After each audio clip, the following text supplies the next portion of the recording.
Nivel 1. Andrew McCollin. A primera vista parece un hombre disfrutando de un día tranquilo en el mar, con protector solar en la cara y relajado en un kayak. Pero en realidad es la última foto conocida de Andrew McCollin intentando uno de los viajes en solitario más peligrosos que existen: cruzar el mar de Tasmania desde Australia hasta Nueva Zelanda. Y este no era su primer intento.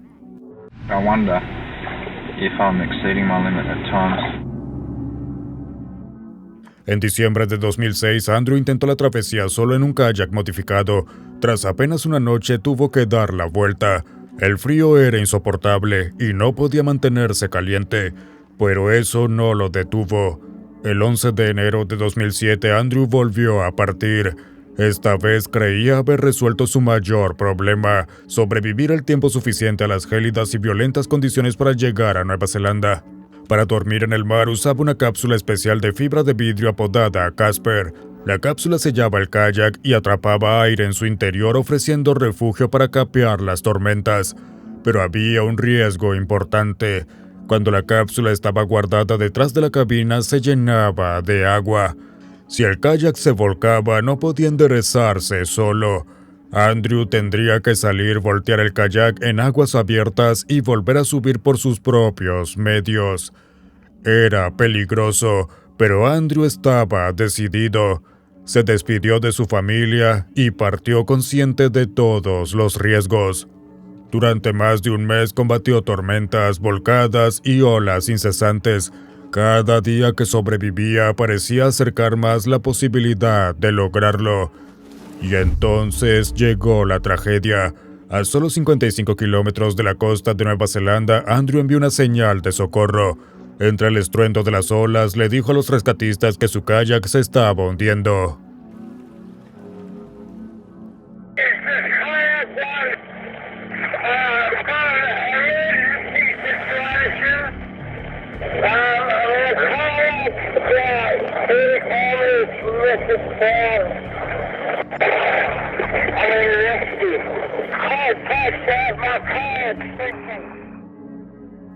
Y para cuando llegó la ayuda, el mar que tanto había amado ya se lo había llevado.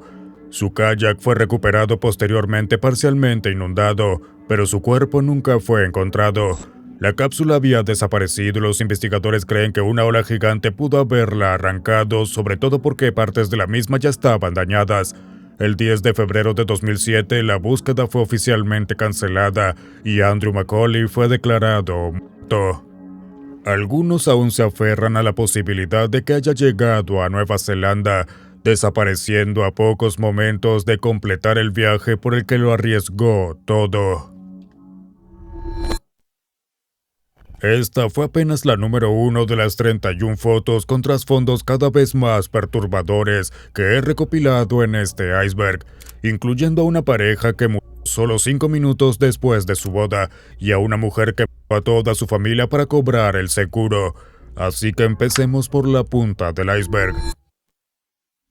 Juliana Marins. Juliana Marins, de 26 años, era una relacionista pública brasileña y viajera solitaria que exploraba Filipinas, Vietnam, Tailandia e Indonesia.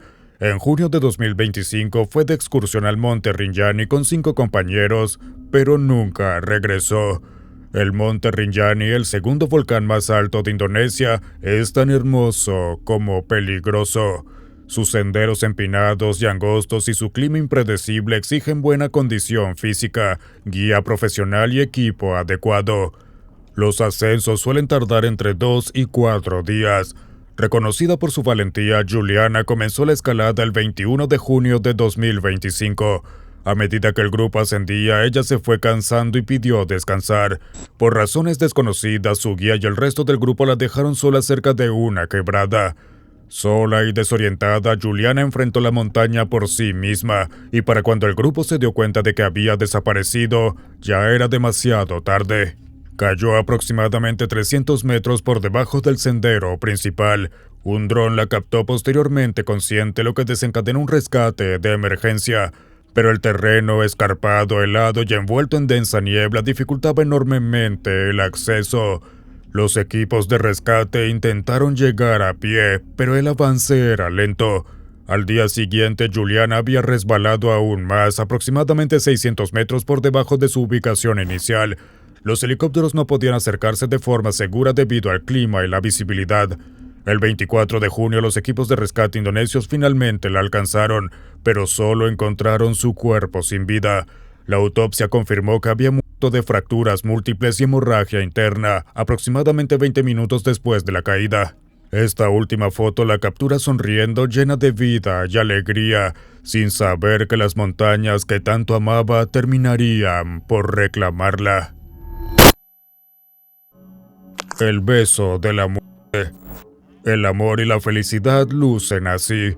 Y en ese momento, Cecil Scott y su pareja Rolf Ba tenían todo, hasta que aquello que los unía los separó para siempre. El 1 de agosto de 2008, la pareja de alpinistas llegó a la cima del K2, la segunda montaña más alta y más mortal del planeta. Llegar a la cima del K2 es considerado uno de los logros más peligrosos del montañismo. El aire es escaso, el clima impredecible y el rescate prácticamente imposible. Aún así, tras años de preparación, lo habían logrado, y en ese momento sellaron el triunfo con un beso lleno de amor y orgullo. Pero el descenso es donde el K2 realmente gana su reputación. Rolf, agotado y posiblemente sufriendo del mal de altura, se había quedado atrás. Una vez que Cecil llegó a la cima, la pareja se reunió y comenzó el descenso juntos. Mientras bajaban, las condiciones se deterioraron con rapidez. Cruzaban la cuerda junto a otros alpinistas cuando Rolf avanzó por debajo de una enorme pared de hielo suspendida. En una fracción de segundo, se derrumbó y se lo llevó. Lo único que Cecil logró ver es cómo desaparecía en el vacío. Pero no había terminado. La misma caída de hielo que arrastró a Rolf también cortó la cuerda, dejando a otros 15 alpinistas atrapados sin forma de descender. Cecil, devastada pero serena, siguió adelante sola, navegando el terreno mortal con cada gramo de fuerza y experiencia que tenía. Al día siguiente, finalmente llegó a la base de la montaña, convencida de que el espíritu de Rolf la había guiado a salvo. Llamó a sus padres en Noruega para informarles que su único hijo había fallecido. Esa fotografía, que alguna vez fue símbolo de triunfo, se convirtió en la última imagen de ellos juntos, un recordatorio de que en el K2 la cumbre es solo la mitad del camino. Nivel 2. Evan Byers. Esta foto muestra a Evan Byers en la cima de su vida, un acaudalado industrial y campeón de golf. En 1906, el público lo veía como prueba de que el éxito perdura, y esa imagen importaba porque más adelante se derrumbaría. Años después, mientras viajaba en tren, Evan se cayó de una litera. La caída no lo mató, pero le dejó un dolor constante en el brazo. Quería alivio y, como muchas personas en esa época, confió en la medicina para encontrarlo. Esa búsqueda lo llevó a Raditor. Un médico se lo recomendó como un moderno tónico para la salud creado por un hombre llamado William Bailey. El Raditor prometía energía, fuerza y alivio del dolor. Para Evan sonaba como una solución y no como un riesgo. Lo que nadie le dijo era que Raditor era simplemente agua mezclada con radio, una sustancia radioactiva. Y lo peor aún, William Bailey no era médico en absoluto. Era un desertor de Harvard sin ninguna formación médica, que construyó su negocio sobre la confianza en lugar de la ciencia. Aún así, Evan confió en el producto. Bebía Raditor todos los días. Al principio decía sentirse lleno de energía, lo que lo convenció de seguir. Y esa creencia fue lo que lo condenó. Con los años, Evan consumió más de 1.400 dosis. El radio no abandona el cuerpo con facilidad, en cambio se acumula lentamente en los huesos. Para cuando dejó de tomarlo en 1930, el daño ya estaba hecho. Fue entonces cuando su salud empezó a deteriorarse. Comenzó a perder peso, le vinieron fuertes dolores de cabeza y sus dientes y mandíbula empezaron a fallar. Lo que parecía un colapso repentino era en realidad años de daño acumulándose de golpe. A medida que su estado empeoraba, se volvía imposible de ignorar. Las autoridades federales le pidieron a Evan que testificara sobre el Radiator, convirtiendo su sufrimiento privado en evidencia pública del daño que causaba el producto. Para entonces, la radiación había debilitado sus huesos más allá de toda recuperación. Su cuerpo ya no podía recuperarse. El 31 de marzo de 1932, Evan Byers murió de envenenamiento por radiación. Pero la historia no terminó con él. William Bailey siguió vendiendo medicamentos de patente durante años tras la muerte de Evan. No enfrentó ningún castigo real y continuó ganando dinero. Cuando Bailey murió en 1949, fue de cáncer, no por una sentencia judicial. Evan Byers confió en una cura que prometía energía. Lo que realmente hizo fue destruirlo lentamente, mientras el hombre que se la vendió siguió de largo. El desastre de Le Mans de 1955 parece una simple celebración de victoria, con los pilotos sonriendo y brindando con champán. Pero apenas momentos antes, más de 80 personas habían perdido la vida. El 11 de junio de 1955, más de 250,000 aficionados llenaron el circuito de Le Mans para ver los autos más rápidos del mundo: Ferrari, Jaguar y Mercedes-Benz. Desde el inicio la carrera fue agresiva. Eugenio Castellotti lideró tempranamente para Ferrari, pero el ritmo era brutal. A medida que pasaban las vueltas comenzó a quedarse atrás. Eso dejó a dos hombres empujando más que nadie: Mike Houghton por Jaguar y Juan Manuel Fangio por Mercedes-Benz. Su duelo elevó la velocidad de todo el pelotón. Cada vuelta importaba, cada segundo contaba. Al final de la vuelta 35, Houghton tomó una decisión repentina. Cruzó el tráfico para entrar en los pits, frenando de golpe mientras autos más rápidos venían por detrás. Lance Macklin, al volante de un Austin Haley, no tuvo tiempo de reaccionar y, para no chocar con Houghton, giró hacia la izquierda, llevando su auto directamente a la línea de carrera. En ese preciso momento, Pierre Levesque venía a más de 200 kilómetros por hora en su Mercedes y no tenía a dónde ir.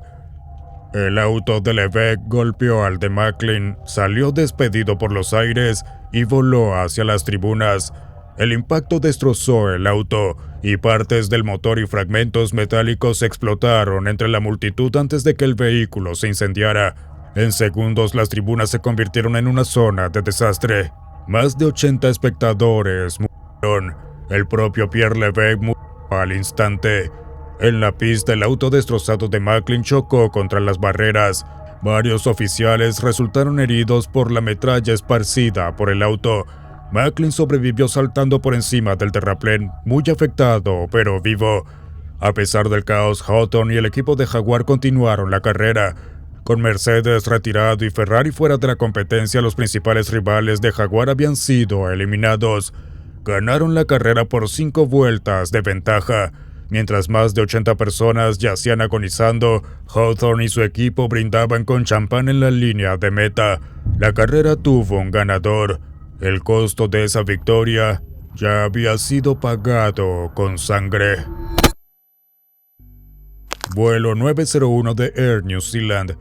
Esta imagen proviene de una película casera en formato Super 8 tomada a bordo del vuelo 901 de Air New Zealand momentos antes de que ocurriera el desastre. El vuelo era promocionado como un exclusivo tour panorámico sobre la Antártida. A bordo viajaban 237 pasajeros y 20 tripulantes, junto con un experimentado guía antártico que señalaba los puntos de referencia desde el cielo. La ruta había sido recorrida muchas veces antes y se consideraba de rutina. El 28 de noviembre de 1979, el avión partió de Auckland por la mañana, con la programación de volar a baja altura sobre el hielo antártico durante varias horas antes de regresar esa misma noche. Al principio, todo marchaba a la perfección. Los pasajeros disfrutaban de comida, bebidas y vistas impresionantes de interminables paisajes blancos.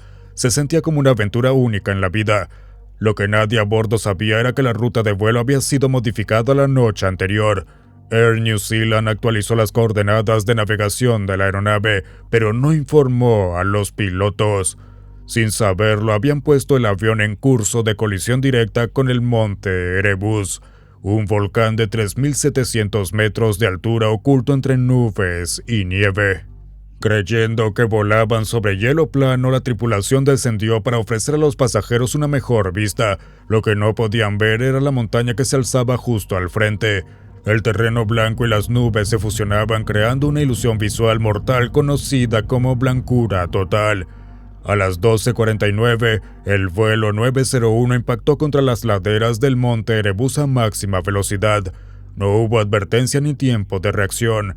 Las 257 personas a bordo murieron al instante, y esas imágenes se convirtieron en el último registro de 257 personas que no tenían idea de que ya volaban hacia su muerte.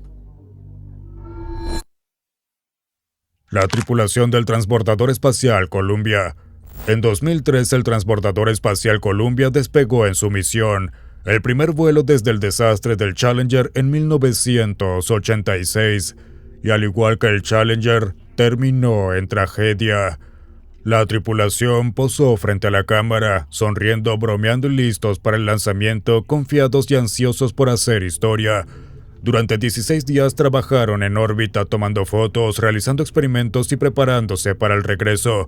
Lo que no sabían era que durante el lanzamiento, un pedazo de espuma había impactado el ala izquierda del transbordador, dañando los paneles del escudo térmico. Durante toda la misión ese daño pasó desapercibido. El 1 de febrero de 2003, mientras el Columbia reingresaba a la atmósfera terrestre, sobrevino el desastre. Gases a temperaturas extremas se abrieron paso a través del ala dañada y el transbordador comenzó a desintegrarse. La tripulación intentó responder mientras las alarmas sonaban y los sistemas fallaban, pero no había nada que pudieran hacer. 10:52 is what we were looking for. Mientras tanto, en tierra, el control de misión y los ingenieros de la NASA observaban horrorizados cómo la telemetría mostraba al transbordador perdiendo estabilidad. No hubo tiempo para advertir a nadie ni para salvar a la tripulación. La gente en Texas y Luisiana no sabía qué estaba ocurriendo hasta que comenzaron a caer escombros. Los 7 astronautas murieron al instante. Y estas sonrientes fotos de la tripulación son ahora algunas de las últimas imágenes de ellos con vida. Un instante estremecedor de la valentía y ambición humanas perdida en segundos. John y Jackie Neal. Tras el tsunami del Océano Índico de 2004, un trabajador humanitario francés llamado Christian Pichet llegó a Tailandia para colaborar con los esfuerzos de rescate. Extensas zonas costeras alrededor de Khao Lak quedaron sepultadas bajo los escombros con pertenencias personales desperdigadas por todas partes. Mientras rastreaba una de las playas, Christian encontró una cámara digital dañada medio enterrada en la arena. Dentro había fotos tomadas apenas minutos antes de que llegara el tsunami. Las imágenes pertenecían a John y Jackie Neal. John y Jackie eran visitantes habituales de la zona de Khao Lak. Les encantaba volver cada año a las mismas playas. Solo un día antes habían llamado a sus hijos para desearles una feliz Navidad, sin saber que sería su última conversación antes de continuar sus vacaciones. En la mañana del 26 de diciembre de 2004, la pareja caminaba por la playa cuando el océano comenzó a cambiar. Las fotos no muestran solo a John y Jackie, documentan las señales de advertencia a medida que se desarrollan. El agua retrocede, las olas crecen, la orilla se acerca. En una imagen, las personas cercanas parecen tranquilas y curiosas mirando en lugar de correr, sin comprender todavía lo que estaban viendo. El peligro se acumulaba, pero todavía no lo parecía. La última foto captura el momento en que el tsunami alcanza la playa. ¿Por qué nadie corrió sigue sin quedar claro? Quizás no reconocieron la amenaza o quizás se dieron cuenta demasiado tarde de que ya no era posible escapar. El cuerpo de John fue recuperado el 31 de diciembre de 2004, mientras que el de Jackie fue encontrado semanas después, el 13 de enero de 2005. Cuando Christian finalmente localizó a sus hijos y les devolvió la cámara, las fotos fueron devastadoras de ver, pero la familia dijo que las imágenes también les dieron algo importante. Les mostraron que sus padres no tuvieron ninguna posibilidad real de escapar, y en esa comprensión encontraron al menos una sensación de cierre. Nivel 3. Stefan Michalak. En mayo de 1967, Stefan Michalak se internó en la naturaleza cerca del lago Falcon para buscar minerales. Era un experimentado mecánico industrial, no un buscador de emociones. Esperaba regresar con cuarzo o plata. En cambio, regresó con una historia que aún no tiene respuestas claras. Mientras estaba cerca del lago, Stefan notó dos objetos de forma de disco moviéndose por el aire sobre él. Uno se alejó casi de inmediato, el otro descendió y se posó en las cercanías. Fue entonces cuando tomó una decisión que lo cambiaría todo. Creyendo que podría tratarse de una aeronave experimental, Stefan sacó su libreta y dibujó lo que veía. Luego caminó hacia él. De cerca el objeto desprendía calor. Dijo que el aire olía fuertemente a azufre y que había una escotilla abierta en su costado. Cuando tocó la superficie, el calor le atravesó las puntas de los guantes. Momentos después, el objeto despegó sin previo aviso. Al elevarse, una rejilla de ventilación en su costado liberó un chorro de gas caliente hacia el pecho de Stefan. Su camisa se chamuscó al instante. Desorientado y con dolor, abandonó el lugar y regresó a casa sintiéndose nauseabundo y débil. Para cuando llegó al hospital, los médicos lo trataron por quemaduras de primer grado, pero lo llamativo era la forma. Las marcas eran irregulares y estaban distribuidas en un patrón de rejilla, algo que los médicos no podían explicar con facilidad. Y esas quemaduras no desaparecieron rápido, tardaron 8 meses en sanar por completo, y cuando lo hicieron, el mismo patrón de rejilla seguía visible en su piel, coincidiendo con la rejilla de ventilación que Stefan había descrito. Fue entonces cuando el caso se volvió más extraño. Las pruebas realizadas a la camisa quemada de Stefan, sus guantes e incluso las muestras de suelo del lugar mostraron rastros de radioactividad. A medida que los hallazgos se hicieron públicos, la atención de los medios explotó. Algunos creyeron que Stefan había vivido algo extraordinario, otros lo acusaron de haber inventado toda la historia. Uno de los primeros oficiales en hablar con Stefan fue el agente Solotki. Expresó dudas, señalando que Stefan no tenía vehículo, ni equipo de acampar, ni herramientas de prospección adecuadas. Para él, la situación tenía poco sentido. Más tarde sugirió que Stefan simplemente podía haber estado sufriendo la resaca de una borrachera. A pesar de las investigaciones, nunca se confirmó ninguna explicación oficial. Algunos creen que Stefan se encontró con algo que no era de este mundo. Otros argumentan que era una aeronave secreta de fabricación humana. El propio Stefan creía que se había topado con un experimento gubernamental. Lo que ocurrió en el lago Falcon dejó evidencia física, expedientes médicos y preguntas sin respuesta. Y décadas después, nadie ha podido explicar completamente qué fue lo que Stefan Michalak encontró ese día. Sean Flynn. Sean Flynn era hijo de la leyenda de Hollywood Errol Flynn. Aunque creció a la sombra de la fama, Sean eligió un camino muy diferente, uno que lo llevó detrás de una cámara y directo al peligro. Tras aparecer en algunas películas, descubrió su pasión por el fotoperiodismo, pero Sean no estaba interesado en bodas, graduaciones ni funerales, quería estar en primera plana. Se convirtió en fotógrafo de guerra de alto riesgo, dispuesto a ir a cualquier lugar para capturar la historia, incluso en zonas de combate. En 1966, Sean fue herido en la rodilla durante una misión. Un mes después se encontraba en patrulla con los boinas verdes cuando el Vietcong le extendió una emboscada. Sean tomó un rifle y luchó junto a los soldados para sobrevivir. Una y otra vez lograba salir ileso, hasta que su suerte se agotó. El 6 de abril de 1970, Sean Flynn y su colega periodista Dan Stone partieron de Phnom Penh, Camboya, para asistir a una conferencia de prensa en Saigón, Vietnam. A diferencia de la mayoría de los periodistas que viajaban en autos, Sean y Dana fueron en motocicleta. En el camino de regreso se toparon con un puesto de control del Vietcong. El puesto incluía un auto blanco de 4 puertas en el que varios periodistas habían desaparecido anteriormente. Sean y Dana observaron desde la distancia. Momentos después decidieron acercarse para entrevistar al Vietcong y avanzaron en sus motos. Otro periodista, Steve Bell, capturó el momento en una fotografía. Sin saberlo, sería su última foto conocida. Una vez que llegaron al puesto de control, los hombres fueron desarmados y conducidos hacia la línea de árboles cercana sin ser vistos jamás. Pronto quedó claro que el Vietcong había capturado a Sean Flynn y Dana Stone. Posteriormente, algunas fuentes gubernamentales sugirieron que fueron entregados a los Khmeres Rojos, un grupo radical comunista de Camboya. Los Khmeres Rojos consideraban a los extranjeros, periodistas e intelectuales como enemigos. Cualquier persona capturada solía ser encarcelada, sometida a trabajos forzados o ejecutada. A pesar de años de búsqueda, nunca se encontró ningún rastro de Flynn ni de Stone. Sus cuerpos jamás fueron recuperados.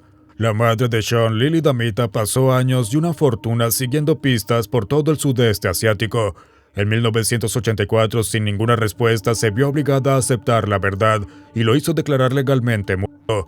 Esa fotografía sigue siendo el último registro de Sean Flynn, un hombre que persiguió la verdad y desapareció por ello. Brianna Maitland. Quizás pienses que esta imagen es solo una foto de un accidente de tránsito descuidado, hasta que te das cuenta de que captura los últimos movimientos conocidos de su dueña. El 19 de marzo de 2004, Brianna Maitland se dirigía a casa después de un agotador turno nocturno en una posada donde lavaba autos. Ese mismo día había ido de compras con su madre antes de salir apresuradamente para prepararse para un turno. Su madre no lo sabía, pero esa sería la última vez que vería a su hija con vida. Brianna no vivía en casa, así que su ausencia no generó alarmas de inmediato. Pasaron algunos días antes de que alguien se diera cuenta de que algo estaba mal. Para cuando se notificó a la policía, Brianna ya había desaparecido. Todo lo que encontraron los investigadores fue su auto chocado contra una posada abandonada en un camino rural. Dentro estaban sus pertenencias esparcidas por el suelo. Al principio muchos creyeron que la respuesta llegaría rápido. Parecía un secuestro, por lo que los investigadores esperaban una llamada pidiendo rescate, pero nunca llegó. Los días se convirtieron en semanas y las semanas en meses, aún sin señales de Brianna. Llegaron múltiples pistas, pero cada una llevaba a un callejón sin salida. Una indicaba que Brianna estaba siendo retenida en una casa alquilada a las afueras del pueblo. La policía acudió al lugar con la esperanza de dar fin a la búsqueda. En cambio, encontraron a dos narcotraficantes en una casa llena de sustancias ilegales. Brianna no estaba allí. Sin evidencia ni sospechosos, las teorías comenzaron a proliferar. Algunos creen que Brianna escenificó la situación y huyó. Otros piensan que chocó accidentalmente contra el edificio al intentar dar marcha atrás hacia su lugar de trabajo. Pero ninguna de esas explicaciones encaja del todo. Sin huellas ni testigos, solo un auto inmovilizado, como si el tiempo se hubiera detenido junto a él. Más de 20 años después, esa fotografía sigue siendo el centro del caso. Un camino silencioso, un edificio abandonado, una joven que nunca llegó a casa. Austin Stephanos y Perry Cohen. Austin Stephanos y Perry Cohen eran mejores amigos a quienes les encantaba pescar. La mañana que salieron del muelle de Jupiter Island reían y estaban relajados, pero solo su barca regresaría.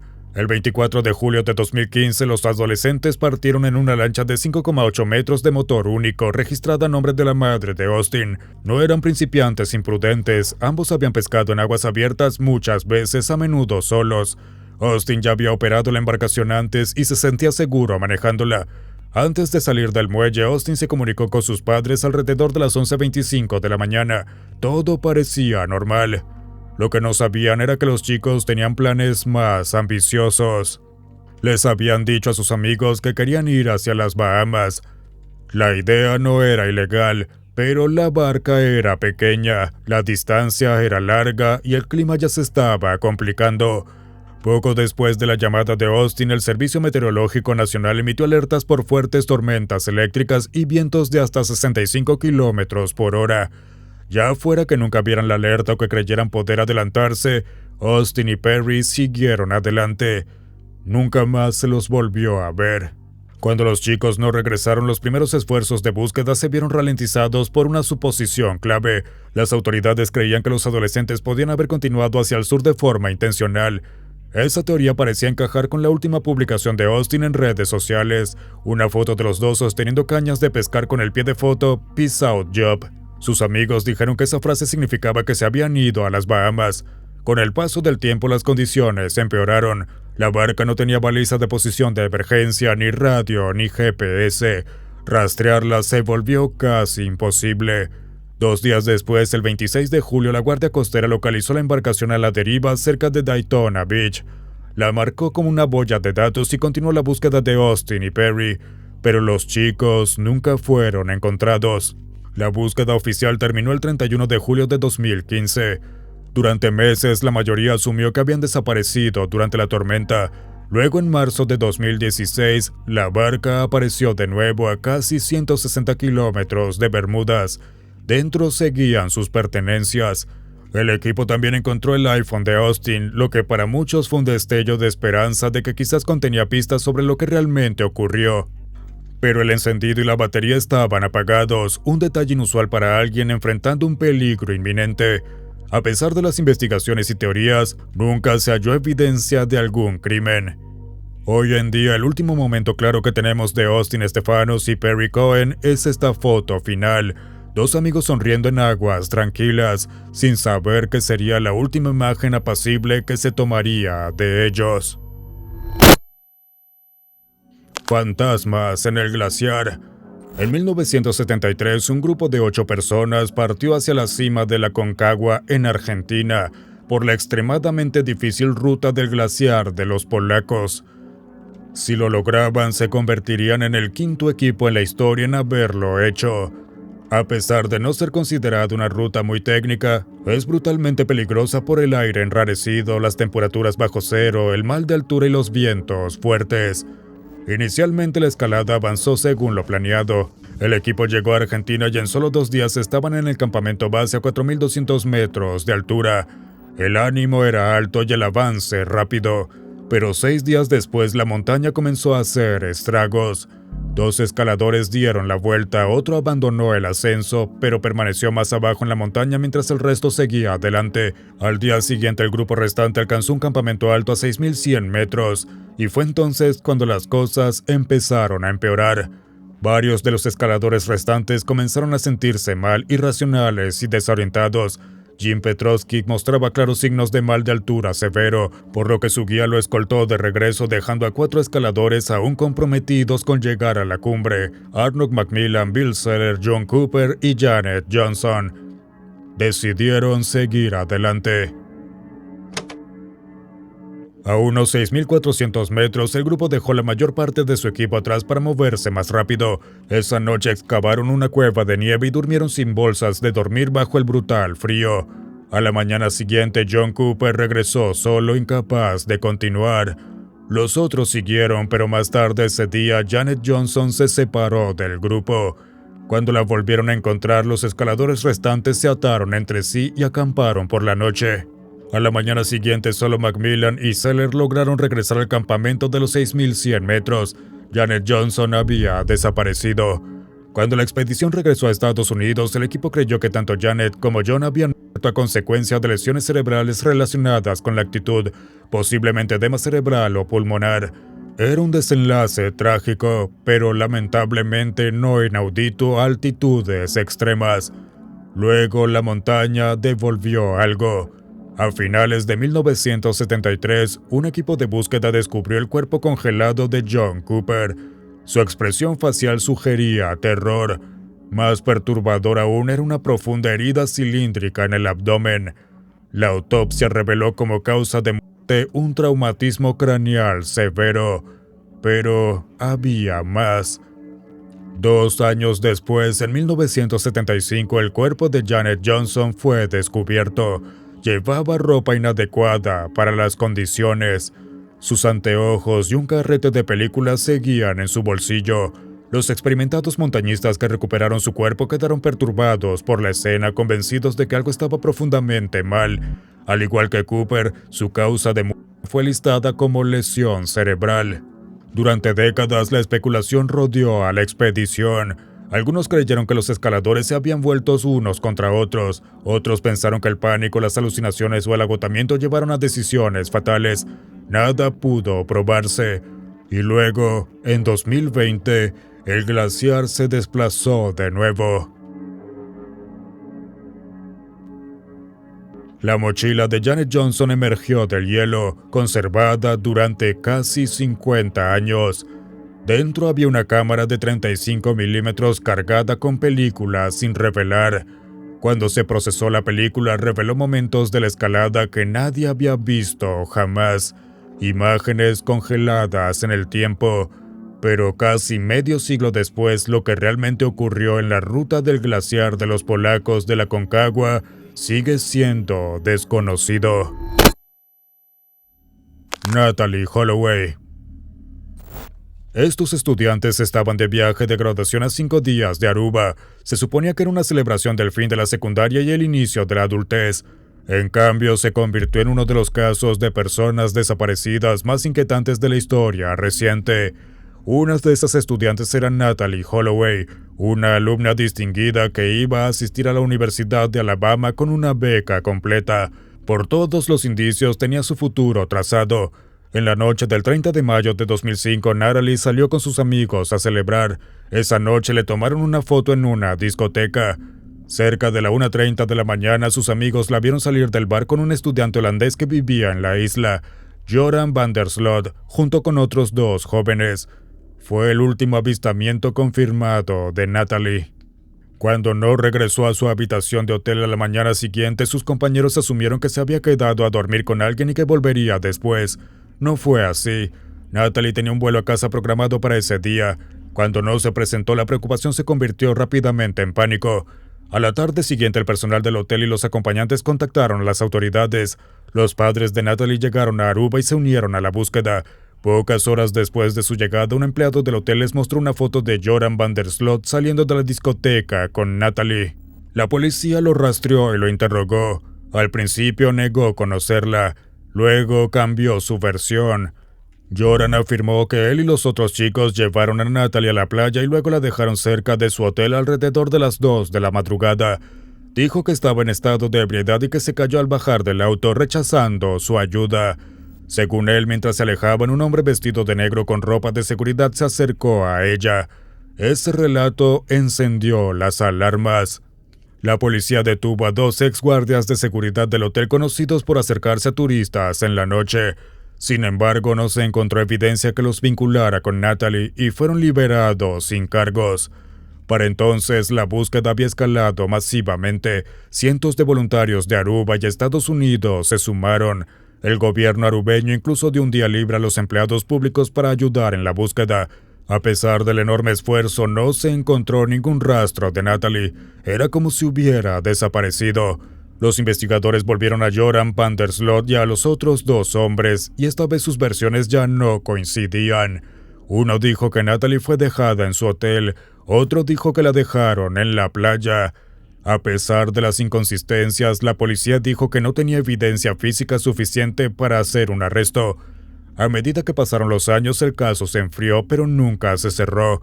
Luego, en 2010, Joran van der Sloot asesinó a Stephanie Flores Ramírez en Perú, exactamente 5 años después de la desaparición de Natalee.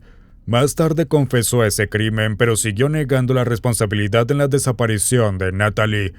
Ese mismo año, Joran le dijo a la madre de Natalee, Beth Holloway, que había matado a Natalee y desechado su cuerpo en el mar. Luego se retractó de la confesión diciendo que había mentido por dinero. El cuerpo de Natalee Holloway nunca ha sido encontrado. A pesar de años de búsquedas, interrogatorios y atención internacional, ningún resto humano ha sido vinculado conclusivamente a ella. En 2012 fue declarada legalmente muerta. Su caso permanece sin resolver, y esa foto de la discoteca captura a Natalee disfrutando de la noche, sin saber que sería el último momento en que alguien la vería con vida. Nivel 4. La ejecución de Eugene Weidman. ¿Crees que estás viendo una multitud reunida para un espectáculo callejero? La gente sonríe, aplaude y se inclina hacia adelante con entusiasmo, pero no están mirando a ningún artista. Están celebrando la ejecución pública de Eugene Weidman. Eugene Weidman ya era un delincuente convicto. Había cumplido 5 años de prisión por una serie de robos. Cuando salió no se reformó. Al contrario, sus crímenes escalaron. Junto a sus cómplices Roger Million y John Blanc, Eugene se mudó a Francia y alquiló una villa en las afueras de París. Desde allí el grupo comenzó a atraer víctimas bajo pretextos. Su método era simple y calculado. Eugene se hacía amigo de las personas, se ganaba su confianza y luego las llevaba a lugares aislados donde eran robadas y asesinadas.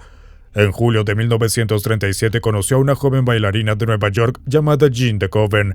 Se presentó bajo el nombre falso de Siegfried.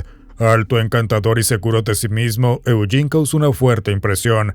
Jean incluso escribió a una amiga sobre sus planes de visitarlo, describiendo la villa como un lugar hermoso cerca de una mansión famosa que Napoleón le había regalado a Josefina. No tenía idea de que estaba caminando hacia una trampa. Durante su encuentro, conversaron, fumaron y se tomaron fotos juntos con la cámara nueva de Jean. Poco después, Eugene la mató y enterró su cuerpo en el jardín de la villa, tomando el dinero que llevaba. Pero apenas estaba comenzando. Eugene continuó matando a un chofer que había contratado y le robó el auto. Luego atrajo a una enfermera privada con una falsa oferta de trabajo, matándola y quedándose con su anillo de diamantes y dinero en efectivo. Varias víctimas más siguieron el mismo patrón. Su último crimen fue lo que lo expuso. Mientras se reunía con un agente inmobiliario durante una visita a una casa, Eugene también lo mató, pero esta vez cometió un error crítico. Dejó su tarjeta de presentación. La policía arrastró la tarjeta hasta la villa. Cuando los oficiales llegaron, Eugene los invitó a pasar y momentos después se volvió contra ellos y abrió fuego. Los oficiales lograron dominarlo, dejándolo inconsciente y deteniéndolo. Eugene confesó posteriormente los crímenes. Él y Roger Million fueron condenados a muerte. El 17 de junio de 1939, Eugene Weidman fue ejecutado públicamente fuera de la prisión. Lo que impactó a las autoridades no fue la ejecución en sí, sino la multitud. Los espectadores reían, aplaudían y trataban el momento como si fuera un entretenimiento. La escena fue tan perturbadora que obligó al gobierno a confrontar en qué se habían convertido las ejecuciones públicas. Poco después, Francia puso fin a todas las ejecuciones públicas, llevándolas a realizarse dentro de las cárceles. No porque el castigo hubiera cambiado, sino porque la multitud reveló algo mucho más inquietante. Fotógrafa que capturó los momentos previos a su propia muerte. La especialista Hilda Clayton era una fotógrafa de combate del Ejército de Estados Unidos asignada a documentar ejercicios de entrenamiento con fuego real en Afganistán. Su trabajo ya le había ganado reconocimientos, pero un día en 2013 su dedicación le costaría la vida. Mientras fotografiaba un ejercicio de artillería en vivo, un mortero explotó accidentalmente cerca de su posición. Murió al instante. De manera extraordinaria, su cámara capturó sus últimos momentos. Hilda Clayton es la única fotógrafa de combate en la historia militar de Estados Unidos que se sabe murió mientras fotografiaba su propia muerte. Sus últimas imágenes no fueron publicadas hasta 4 años después. Su trabajo es un perturbador recordatorio de que las mujeres en combate enfrentan los mismos riesgos mortales que sus contrapartes masculinas y que cada instante en el frente puede ser de vida o muerte. Asesinado en el metro. A primera vista parece un momento normal en el metro de la ciudad de Nueva York. Un hombre cerca de las vías y un tren entrando en estación. Lo que ocurrió segundos después conmocionó al mundo. El 3 de diciembre de 2012, Ki-Suk Han estaba en el andén cuando tuvo una breve discusión con otro hombre. Sin advertencia, el hombre empujó a Han fuera del andén y hacia las vías mientras se acercaba un tren. Al darse cuenta del peligro, Han se incorporó y trató de subir de vuelta. La gente en el andén comenzó a gritar. Varios agitaban los brazos y bolsos intentando llamar la atención del conductor del tren. Mientras tanto, un fotógrafo independiente que estaba cerca corrió hacia el borde e intentó jalar a Han, pero no podía levantarlo solo. Al ver al tren acercarse, el fotógrafo corrió por el andén disparando repetidamente el flash de su cámara para alertar al conductor. El tren comenzó a frenar, pero no había suficiente distancia para detenerse. Han fue golpeado antes de poder escapar. Los paramédicos llegaron poco después, pero a pesar de sus esfuerzos, Ki-Suk Han murió a consecuencia de las lesiones. El hombre que lo empujó, Naeem Davis, se entregó voluntariamente. Fue acusado de homicidio en segundo grado, pero luego declarado no culpable por razón de demencia. La tragedia por sí sola habría generado titulares, pero lo que realmente encendió la indignación pública fue una sola imagen. La cámara del fotógrafo capturó los últimos momentos de Han en las vías, mirando directamente hacia el tren que se acercaba. Cuando la foto fue publicada, desató un intenso debate. Algunos la vieron como una cruda realidad. Otros cuestionaron si el fotógrafo debería haber hecho más para ayudar. Y esa pregunta nunca ha desaparecido del todo. Rasheed Carter. Para la mayoría, esta es una imagen sin sentido de un hombre sin camisa sosteniendo un palo y corriendo por el bosque. Pero para Tiffany era su hijo y la última imagen conocida de él con vida. Rasheed Carter, de 25 años, vivía en Taylorsville, donde trabajaba en una planta de empaque local. Había cerrado su restaurante de mariscos durante la pandemia, así que necesitaba este empleo para ahorrar suficiente dinero para reabrirlo. Rasheed era padre, tenía planes. Este trabajo era temporal. En cambio, se convirtió en una fuente de miedo. Después de algunos meses en la planta, Rasheed le dijo a su familia que estaba siendo acosado por compañeros de trabajo blancos. Dijo que lo amenazaban y le gritaban insultos raciales. Con el tiempo, los comentarios lo hacían sentir inseguro. Según su familia, ese miedo fue creciendo. El 1 de octubre de 2022, Rasheed llamó a su madre mientras salía del trabajo. Le dijo que un grupo de hombres blancos en 3 camionetas lo estaban persiguiendo. En busca de ayuda, Rasheed fue directamente al departamento de policía de Taylorsville. Reportó lo ocurrido y pidió quedarse dentro hasta que alguien pudiera recogerlo. Los oficiales le negaron la solicitud, le dijeron que no podía permanecer allí. No está claro dónde pasó Rasheed la noche, pero regresó a la misma estación de policía a la mañana siguiente para pedir un cargador de teléfono. Cuando los oficiales no encontraron un cable compatible, lo enviaron a una tienda Family Dollar cercana. Desde allí, Rasheed llamó a su madre de nuevo. Ella de inmediato organizó que un amigo que vivía cerca fuera a recogerlo, pero cuando ese amigo llegó, Rasheed ya no estaba. Su teléfono dejó de responder. Nadie en los alrededores reportó haberlo visto partir. Alarmado, el amigo contactó a la policía. Los oficiales dijeron que le habían dicho a Rasheed que esperara, pero afirmaron que él insistió en irse por su cuenta. Ese fue el último avistamiento confirmado de él. Rasheed fue reportado oficialmente como desaparecido y comenzó la búsqueda. Los investigadores revisaron las cámaras de vigilancia cercanas. Las cámaras de la tienda Family Dollar mostraron a Rasheed saliendo del área y después de eso nada. Semanas después, el propietario de un terreno cercano descubrió algo perturbador. Una cámara trampa en su propiedad había capturado a Rasheed en lo profundo del bosque, sin camisa, sosteniendo un palo y mirando hacia atrás como si algo lo persiguiera. La policía difundió una sola imagen de ese video. Al principio, la foto trajo esperanza, ya que significaba que Rasheed había sobrevivido algo de tiempo tras desaparecer, pero esa esperanza no duró. Exactamente un mes después de su desaparición, los restos de Rasheed fueron encontrados dispersos por esos mismos bosques. El estado de los restos era tan deteriorado que la autopsia no pudo determinar la causa de muerte. A pesar de las circunstancias, las autoridades declararon que no había señales inmediatas de algún crimen. El caso fue clasificado como muerte de causa indeterminada. Esta conclusión no solo causó indignación en la familia, sino también en el público en general. Muchos cuestionan cómo puede clasificarse como indeterminada la muerte de un hombre que reportó ser perseguido y buscó ayuda policial. Ante la presión pública, el caso fue revisado por la Oficina de Investigaciones de Mississippi, el FBI y el Departamento de Justicia de Estados Unidos. Aún así, los funcionarios dijeron que no encontraron evidencia de un crimen de odio ni de un homicidio. Hasta el día de hoy, lo que le ocurrió a Rasheed Carter sigue siendo desconocido. Anders Behring Breivik. Anders Behring Breivik aparece vestido con un uniforme policial noruego completo. El giro no era un oficial de policía, sino un criminal que llevó a cabo 2 ataques terroristas coordinados en Noruega el mismo día. El 22 de julio de 2011, Breivik condujo una furgoneta cargada de explosivos hasta el barrio gubernamental de Oslo. A las 3:25 de la tarde detonó la bomba, matando instantáneamente a 8 personas e hiriendo a más de 200.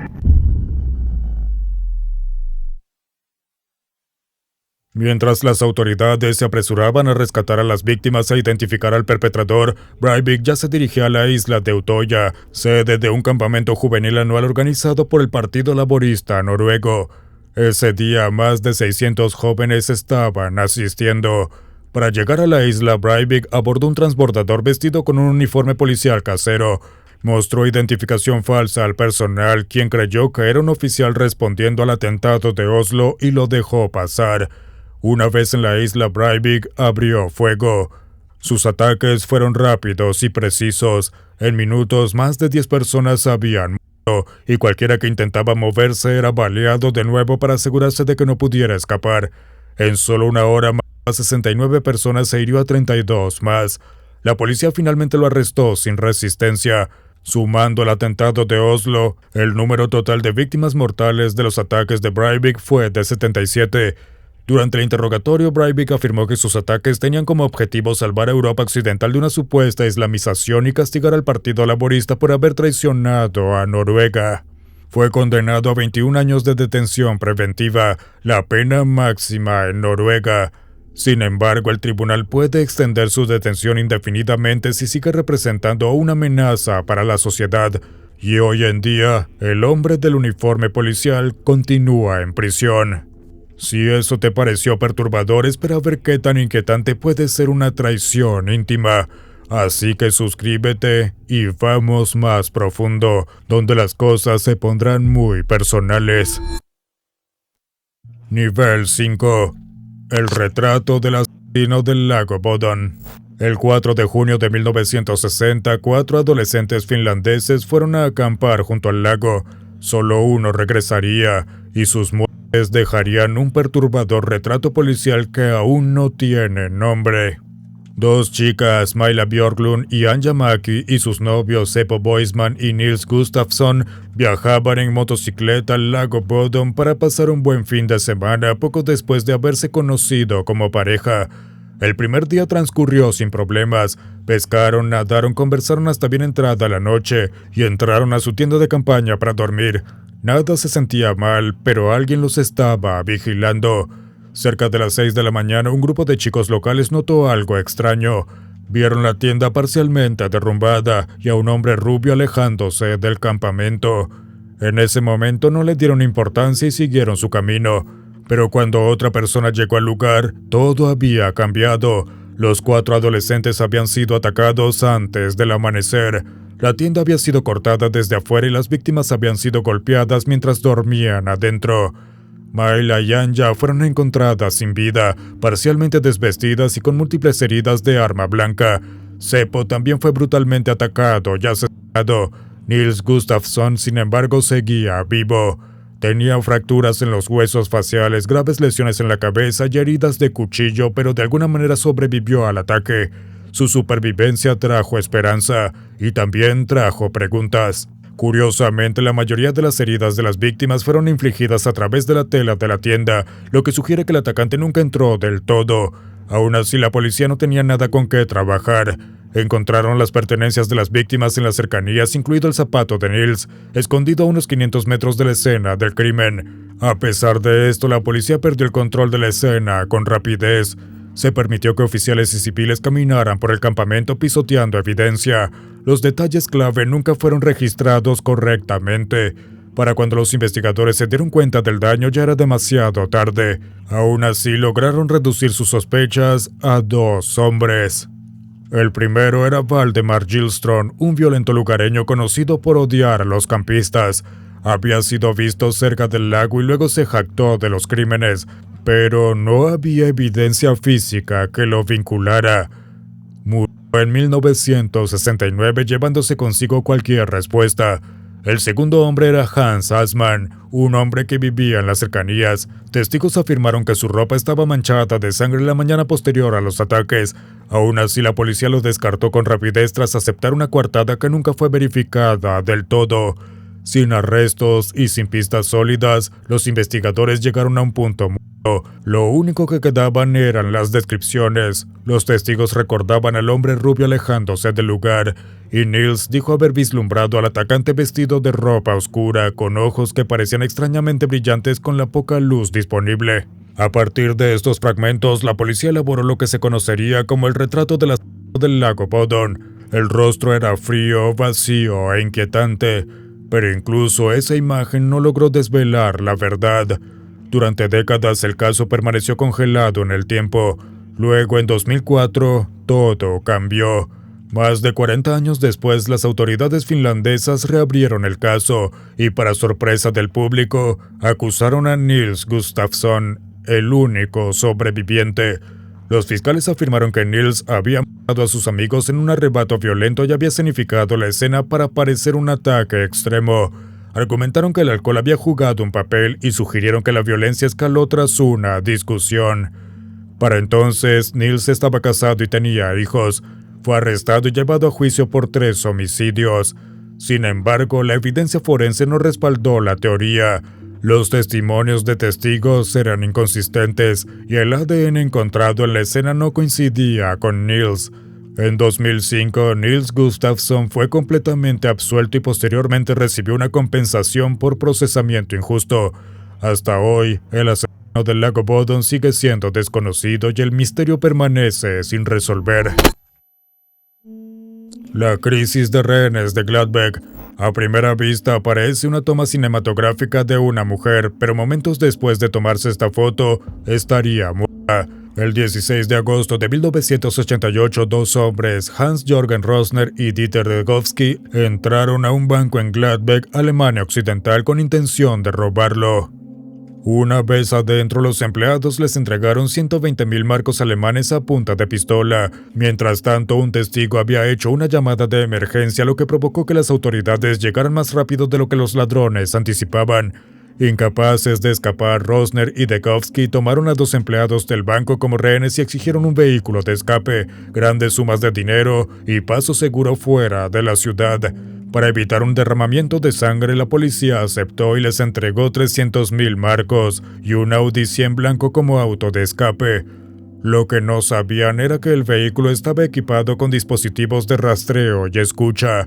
Comenzaron a huir, pero la policía los siguió bajo el supuesto de que los ladrones liberarían a sus rehenes en la siguiente hora antes de escapar por su cuenta. Estaban equivocados porque la situación se convirtió con rapidez en un enfrentamiento de 54 horas.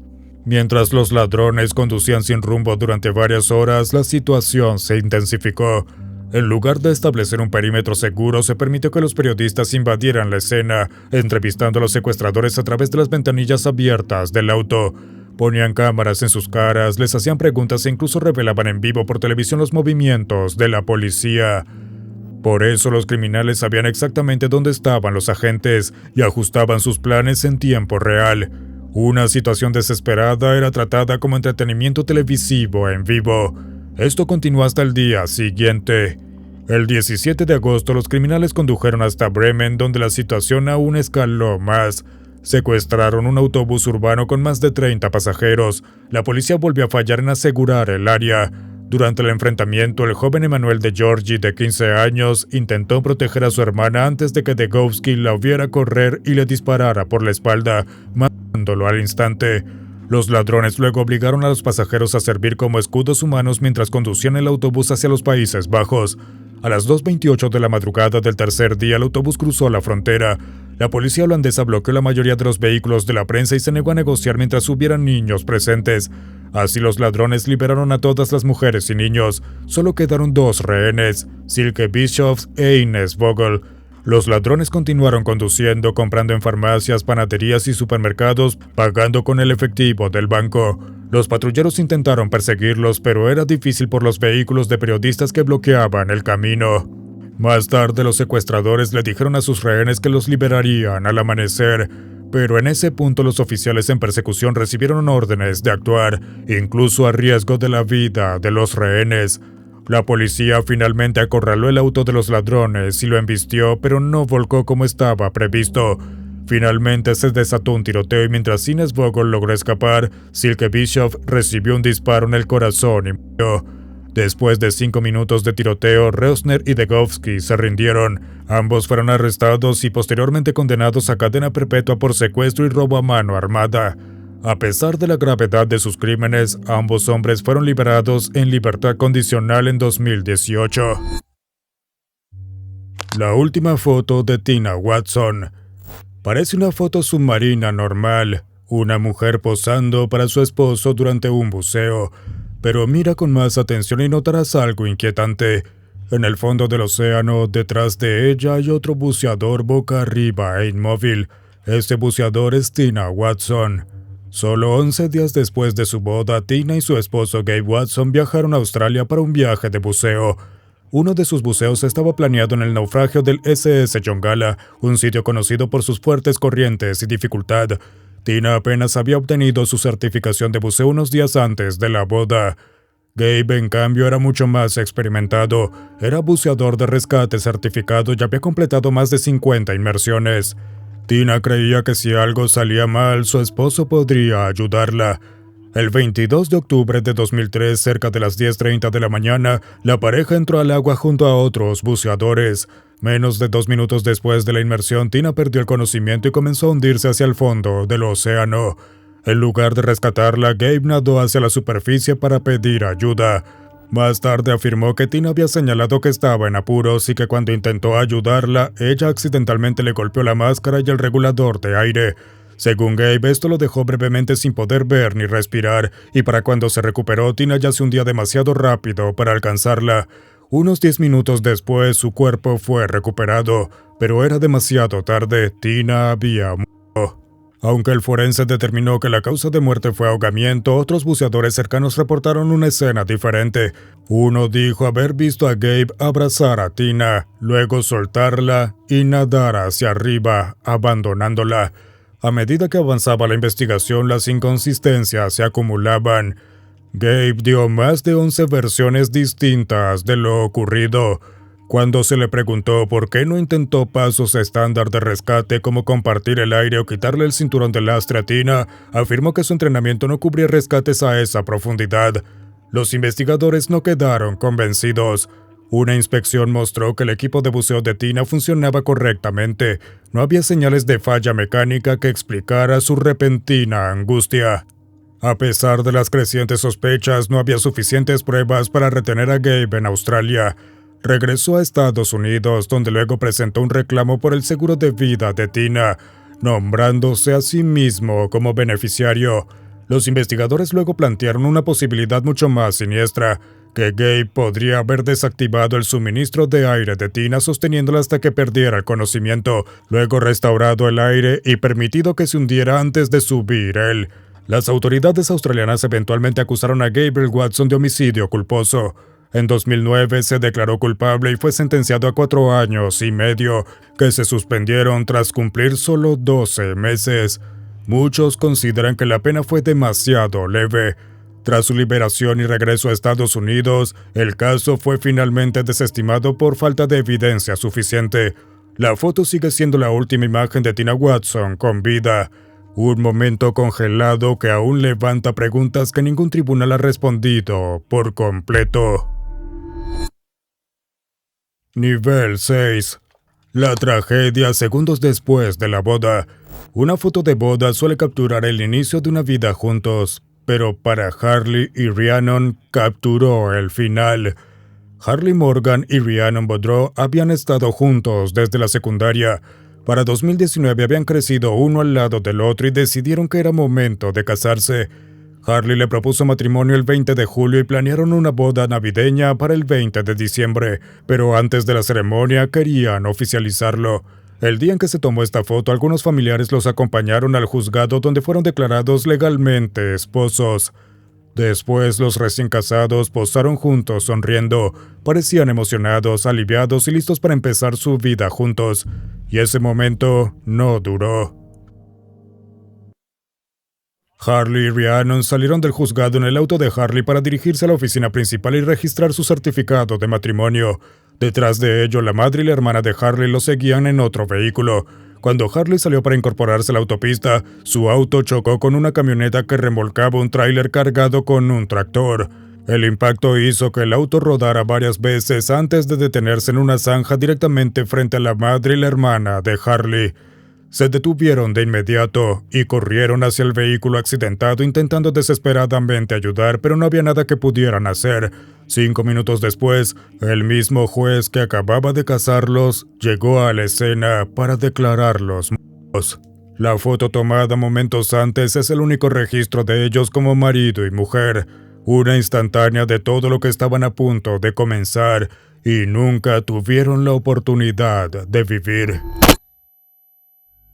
El tiroteo de Ruby Ridge.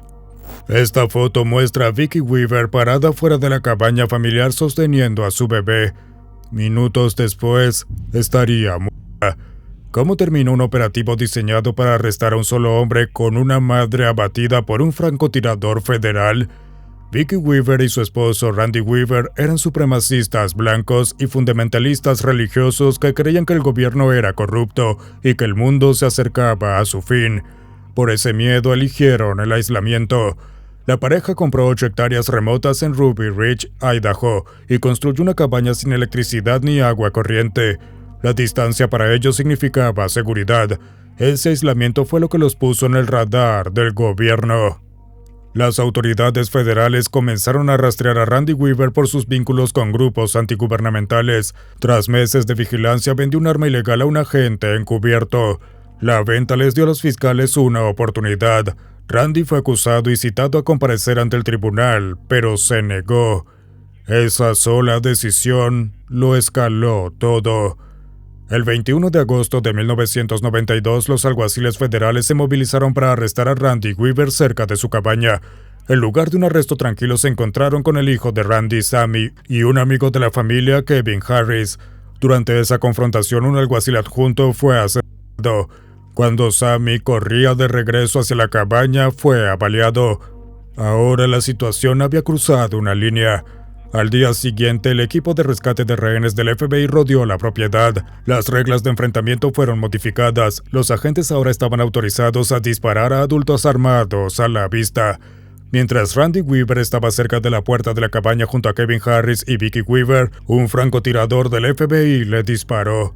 La bala no alcanzó a Randy, sino que impactó a Vicki en la cabeza mientras sostenía a su hija. Murió al instante. En ese punto, Randy no estaba dispuesto a negociar y se desató un enfrentamiento de 11 días. Con 2 familiares muertos, la presión aumentó desde todos los frentes. Finalmente, intermediarios civiles convencieron a Randy Weaver de rendirse para que los cuerpos de su esposa e hijo pudieran ser recuperados.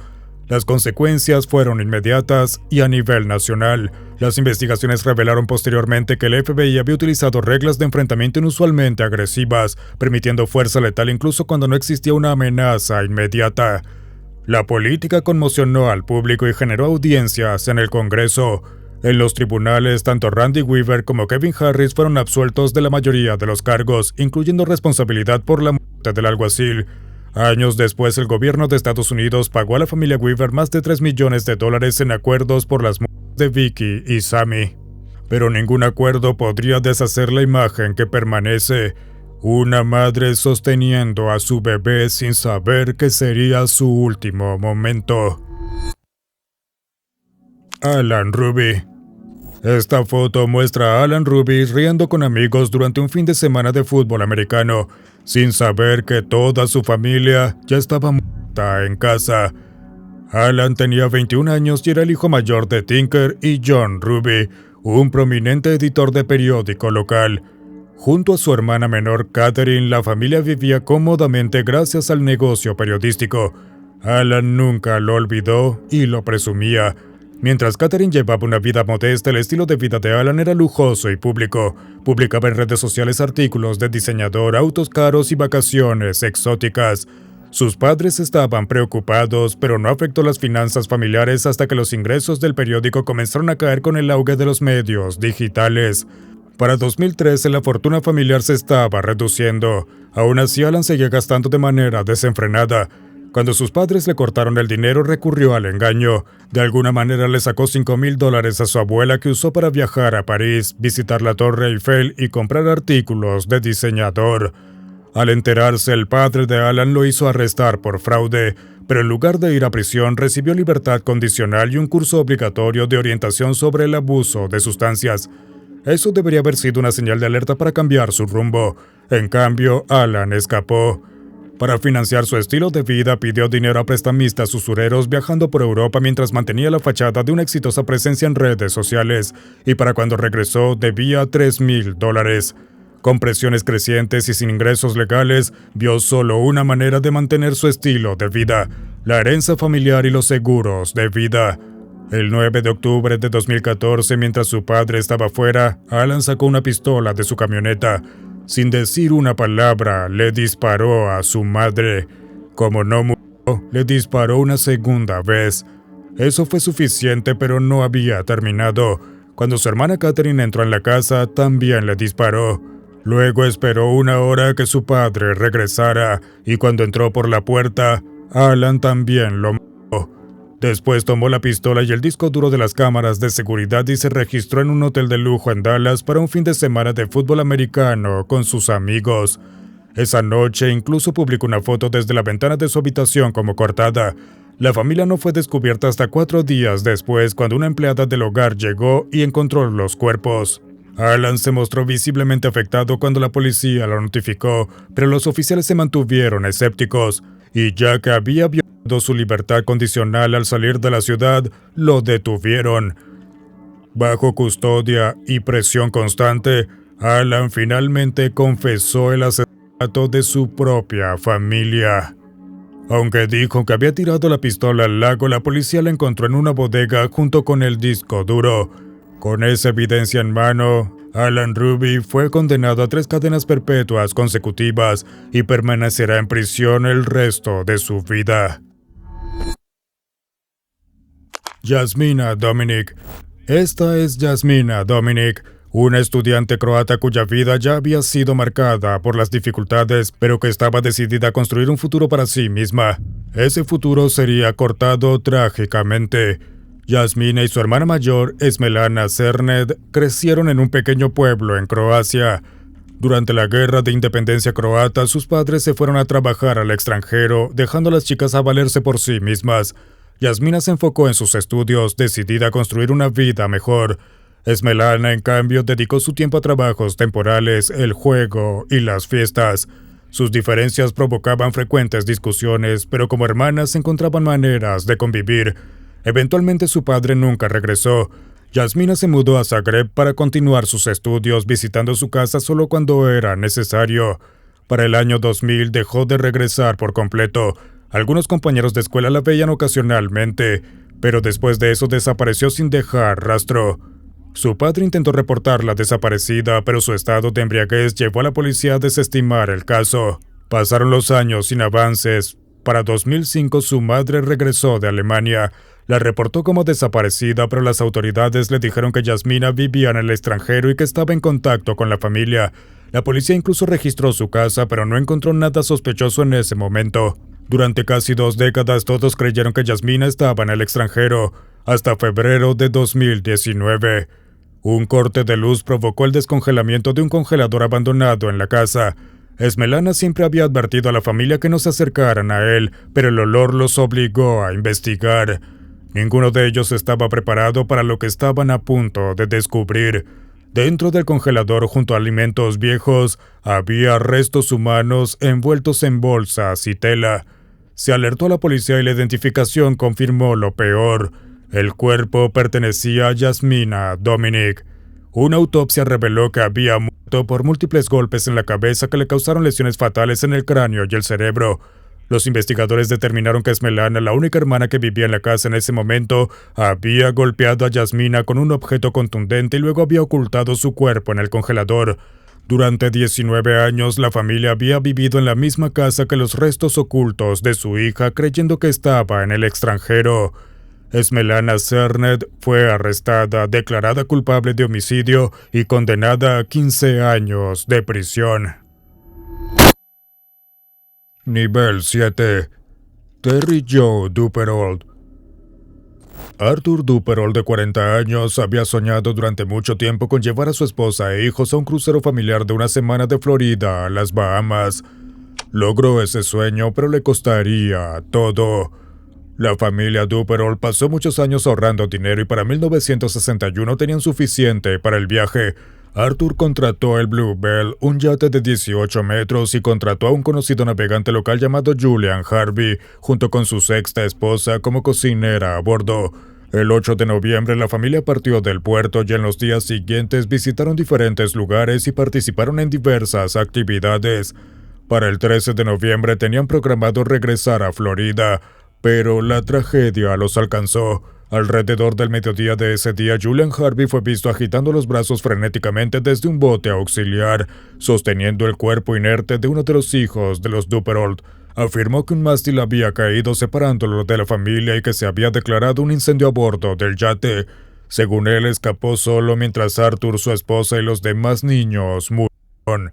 Aunque las autoridades tenían dudas, no había nadie más que pudiera refutar su historia. O eso creían. 3 días después, un carguero griego llamado Captain Theo divisó a una niña flotando en mar abierto, a casi 160 kilómetros de donde el yate se había hundido. Tras su rescate, se identificó como Jerry Joe Duperold e informó que había estado a la deriva en un flotador durante varios días.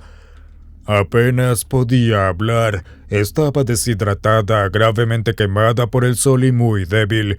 Después de algunos días de atención médica, Terry Joe había recuperado suficientes fuerzas para contar su versión de lo ocurrido.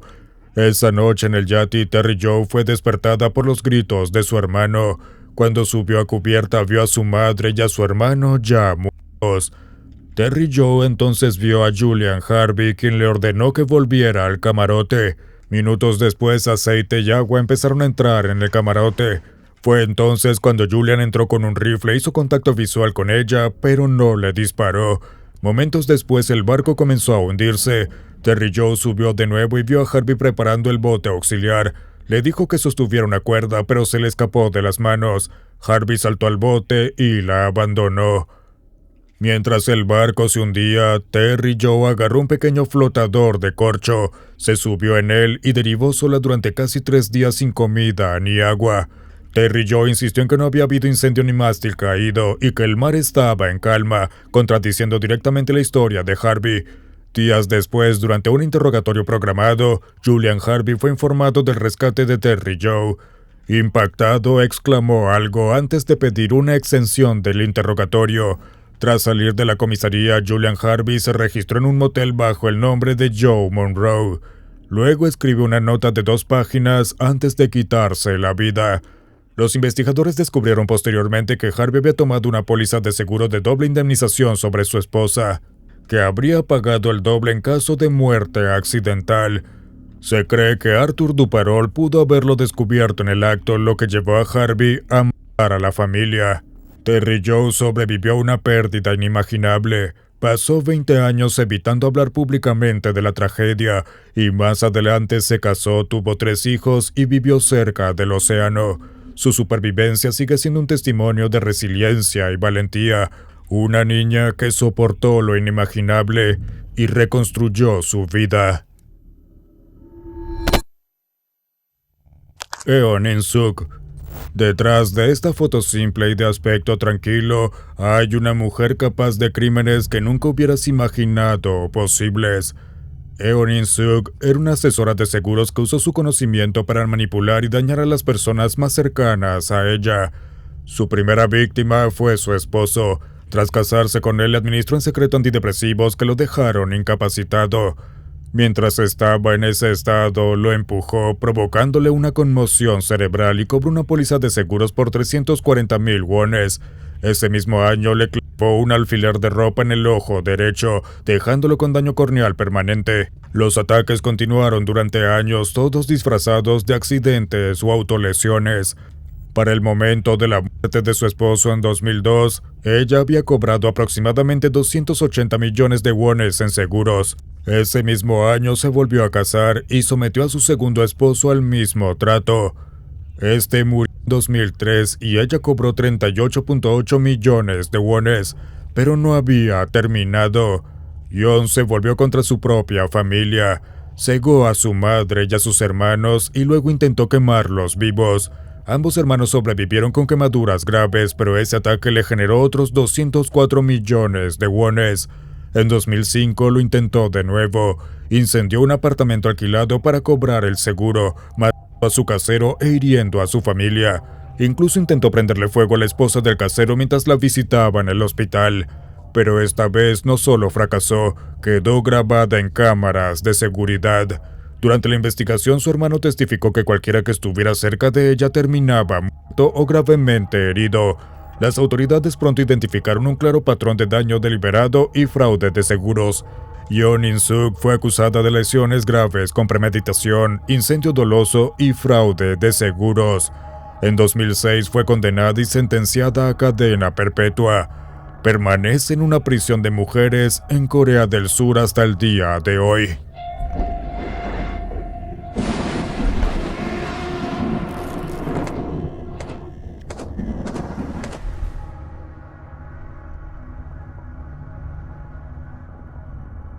Fans del abismo, suscríbanse a nuestro Patreon gratuito para contenido demasiado impactante para publicar en YouTube. Hagan clic en el enlace en la descripción. Y si se atreven, vean el video de los usuarios de internet más perturbadores.